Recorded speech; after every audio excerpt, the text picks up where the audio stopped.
momentin e të paturit një aparatin në dorë, ishte një akt revoltimi. Të qenit grua mendoj që është pak më shumë sfiduese, sidomos kur ti je një artiste mama dhe përjeton disa momente po them surreale, që nga normat e shoqërisë, nga normat sociale, se si të vendosin ty disa barjera, se si ti duhet të jesh si grua. Jemi të edukuar, të kemi një sjellje dhe një formë të caktuar se si shprehemi. E konsideroj veten time goxha të hapur edhe të lirë në mendime në shprehje, por janë shumë herë që e shoh veten time gjykuese se nuk dua të gjykojmë nga të tjerët. Nëse arrin të përdorësh sa më mirë mundësinë e parë që t'jepet, besoj që është rruga e hapur dhe në vazhdim. Shpeshherë kolegët fotograf në atë kohë më thonë të fotografosh gjëra grash, lule edhe gjëra të bukura. Në rastin më të keq ka qenë një fotograf që më tha, ti ngjan me Nan Goldin. Ky në mënyrën e tij po më bënte kompliment, po tha do përfundosh si ajo që do të trafi burrin. Këtu te ne nuk është se ka shumë struktura që mbështesin një nën artiste. E shohin si proces të lodhshëm, kam përshtypjen. Momenti i parë ka qenë shumë i vështirë për mua, sepse unë kisha pranuar një projekt, por do të isha asistente e dytë regjie, pra do të isha support. Dhe pak ditë përpara xhirimeve gjendem përpara faktit që të jem unë asistente e parë. Dhe për mua ka qenë shumë e vështirë sepse nuk e kisha iden fare se çfarë ndodhte në një set xhirimi. Okej, kisha shumë ndihmë nga producentët, nga regjizori patjetër, po që kam qenë shumë e paragjikuar në staf, sepse sigurisht që pozita e asistentit të parë është, mendoj, ndoshta më e rëndësishme që është në xhirim dhe ka qenë shumë e vështirë dhe kisha dhe shumë pikë pyetje me veten dhe për ca kohë mendoja që nuk do doja ta bëja kurrë. Pata një moment që u tensionova shumë dhe i thash që unë tani nuk mundem ta bëj këtë gjë, sepse unë jam një mami dhe unë nuk kam besim ta lëm me askënd Aleksin. Se delte pak ai instinkti kafshës jashtë nesh. Ai ishte më hodhi në mendje idenë, po ti mund ta marrësh me vete Aleksin. Dhe unë isha kështu si gjetje, wow, mund ta marr vërtet me vete. Ose ata që të ftojnë në studio televizive, nuk e bëjnë për qëllimin, e bëjnë sepse duan klikime. Edhe së fundi unë pata një eksperiencë të tillë, shumë zhgënjyese. Mund të kisha zgjedhur të heqtja, mund të kisha zgjedhur të thoja që kjo është puna, vazhdoni bëni çfarë të doni. Domethënë unë e lëshova në botë, ky ishte mendimi im. Po flasim për kancerin e gjit, për shëndetin e grave, për parandalimin. Edhe unë nuk doja ta lija në fakt. Në momentin që u tjetërsua si mesazh, në momentin që u kish përdor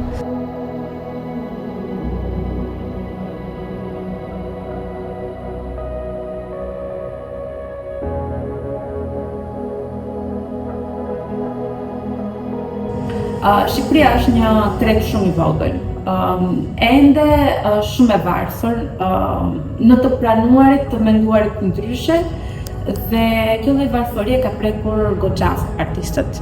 Edhe mund të ndaj, kam 10 vite që kam filluar një projekt në arkiv, kam mbetur ende në arkiv për një seri me vepra qoftë në formë fotografie dhe skulptura të vajzave nudo.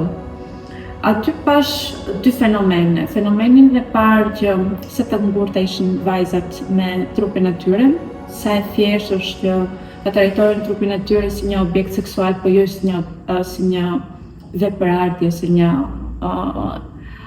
ekzistencë sensualitetin. Të njëjtat vajzat të cilat në rrjetet e tyre mund të ishin më seksi në përpara një kamere, por kishin aspekt të lirshme, mund të them ishin seksuale, por aspekt femërore. Edhe që tregon mënyrën se si jemi rritur të jemi një objekt që japim kënaqësi, por një objekt që jemi elegante, të hishme në vetveten.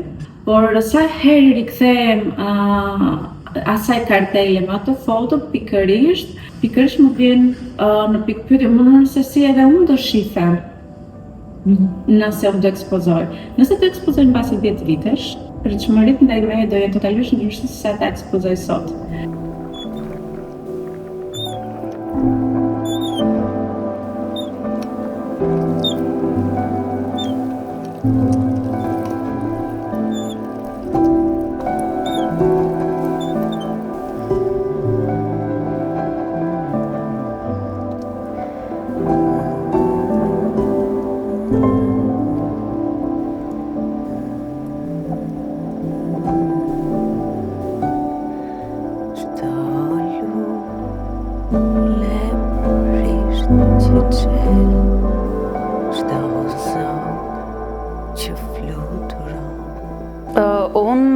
që me të gjitha veprat që kam bërë deri tani dhe me të tjera që kam në zhvillim, kam arritur të përfaqësoj një klasë të shoqërisë e cila unë mendoj që nuk ka zë, pra jam përpjekur t'i jap zë shtresave të varfra, të marginalizuara dhe sepse jo vetëm se jam munduar ta çoj pak si në sistem politik, ekonomik, social, po dhe gjithmonë më ka intriguar dhe se çfarë fshet çdo kush që unë shoh.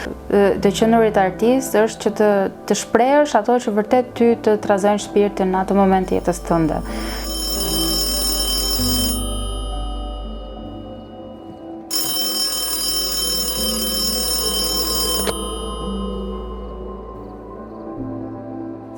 Alo? Unë nuk kam dashur të bëj kompromise dhe nuk besoj që do të bëj. Detyra e artit kudo është që të ngacmoj mendime që ne i marrim si të mirëqëna dhe që duhet t'i dyshojmë dhe t'i shkundim pak pse është kështu, se ndryshe nuk ndryshojnë gjërat, nuk ndryshojnë konceptet. Në vitin 2019 që unë u diplomova, Tirana ishte pothuajse në një gjendje nekrotike për këtë momentin që skena nuk po lëvronte më.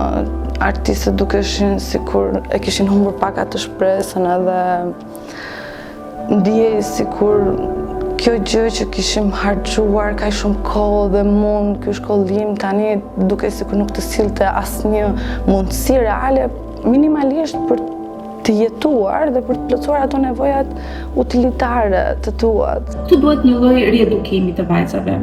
E shoh shpesh tek nësimdhënia, djemtë janë të parë të cilët pa përfunduar nga bankat e shkollës s'kanë hapur një lloj veprimtarie, pse se janë edukuar që në gjenezat e tyre të marrin iniciativa, ndërsa vajzat janë të edukuara të ndjekin. Nëse jam avantazhuar mund të ketë ndodhur vetëm nga reputacioni, për të cilin kam luftuar shumë fort, nuk ka qenë diçka që më ka ardhur e serviru.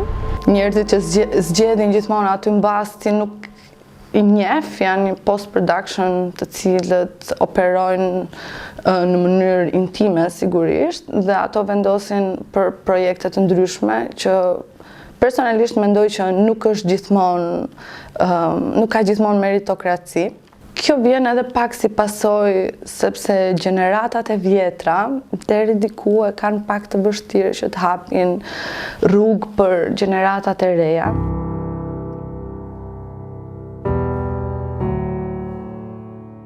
Jam përpjekur që të nis dhe të marr shkallët gradualisht. Pra kam punuar që kur kam qenë në shkollë, në projekte të ndryshme filmike, shqiptare dhe të huaja, dhe në momentin kur më erdhi mundësia për të bërë filmin tim të parë, besoj që isha shumë gati, edhe pse është e vështirë, por kush punon, besoj që në një moment do të arrit të gjej veten.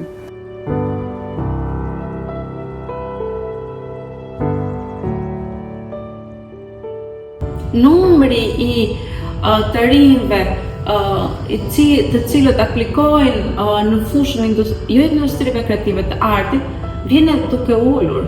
Kush është iniciativa që ti të bësh artistin? Në momentin që ne përfshim më shumë brezat e ri, sigurisht që ne zgjerojmë hapësirën edhe japim artit më shumë diversitet.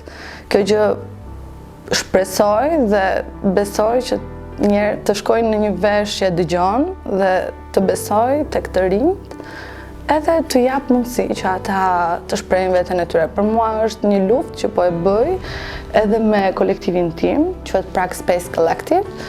Po mundohemi të bëjmë një fushatë shumë të fuqishme për artistët e rinj, që ata të përfshihen më shumë skenë, por edhe në fund të ditës të paguhen për atë që ata ofrojnë.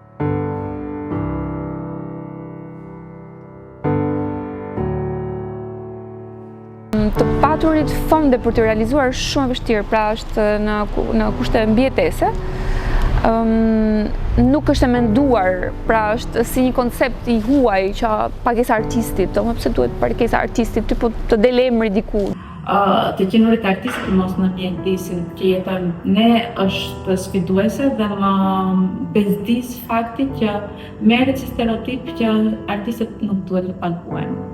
Artisti pritet që të romanticizoj të paturit, domethënë këtë artisti i varfër që krijon në emër të artit dhe të bukurës.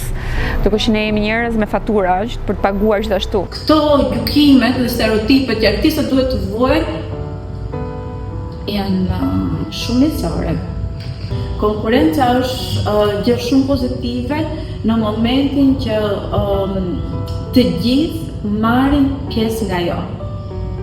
Nëse do kisha dashur të ndryshoja diçka në industrinë tonë, do kisha preferuar që të kishim një sistem më të mirë organizimi, siç e thash dhe më herët, pra nëse në një lloj forme do arrihej që çdo fillim viti të gjithë ne që punojmë freelancer të kishim një ide sa projekte të ndodhin dhe të kuptonim se në sa projekte do të kishim mundësinë të punonim, besoj që do ishte shumë gjë e mirë për ne, që të arrinim të menaxhonim dhe financat. Dhe do kisha preferuar gjithashtu që të fillonin të vinë edhe disa lloje punësh që besoj tek ne nuk ekzistojnë akoma, si writers room internacionalet, siç janë pra dhomë shkrimtarësh që quajnë ato, që disa njerëz të ndryshëm punojnë bashkë për disa muaj dhe arrin të nxjerrin qoftë seriale apo filma të gjatë. Absolutisht ka ndryshuar shumë gjërat, cilësia gjithashtu po rritet, sepse po rritet edhe konkurenca. Por ajo që do doja unë shumë, do doja pak më shumë bashkësi midis komunitetit të artistëve. Jemi vend shumë i vogël dhe komuniteti shumë i vogël për ta patur këtë lloj energjie negative. Ndryshime që do doja të shifja në industrinë e artit për artistët që janë bërë nëna është më shumë fleksibilitet sigurisht në projekte. Para se të sillen në jetë një qenie, tishe ti. Duhet më shumë hapësirë dhe projekte që e bëjnë këtë dualitet të dukshëm, duke treguar se kujdesi për fëmijën është një akt i thellë, i njëjtë me vetëkrijimin. Arti nuk mund të shihet si një luks. Arti është ushqimi jonë më i rëndësishëm shpirtëror. Nëse ne duam të jemi të dashuruar me jetën, duhet të ndjekim art. Vetëm kur do edukohen njerëzit që arti është shprehja më e lartë edhe dhurata më e lartë, plot me dashuri pa kushte, mund të flasim pastaj për çështje strukturore. Do t'i thoja brezit të ri nëse do kishin dëshirë të vazhdonin regjinë që ta vazhdonin, sepse unë mendoj që gjithmonë në vazhdim ka për të bërë më e thjeshtë, jo vetëm për gjinin maskullore, por për të dyja gjinit. Dhe të ishte shumë gjë e bukur që ne të vazhdonim të shihnim zëra të rinj që sjellin perspektiva të reja. Por do t'i thoja që të mos dorëzohen kurrë dhe të mos bëjnë kompromise me dëshirat dhe ëndrat e tyre. Të mos krahasohet me të tjerët, të krijoj autenticitetin e saj dhe të marrë kohën e saj për të krijuar.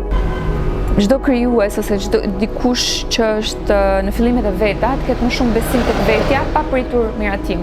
Sepse ndryshe zëri yt gdhendet vetëm nëpërmjet këtij miratimi, edhe nuk është mirë. E vërteta është që feminizmi i bëri një dhuratë shoqërisë tonë që të bëjë një shkundje të mënyrë se si mendojnë për rolet e gjinive.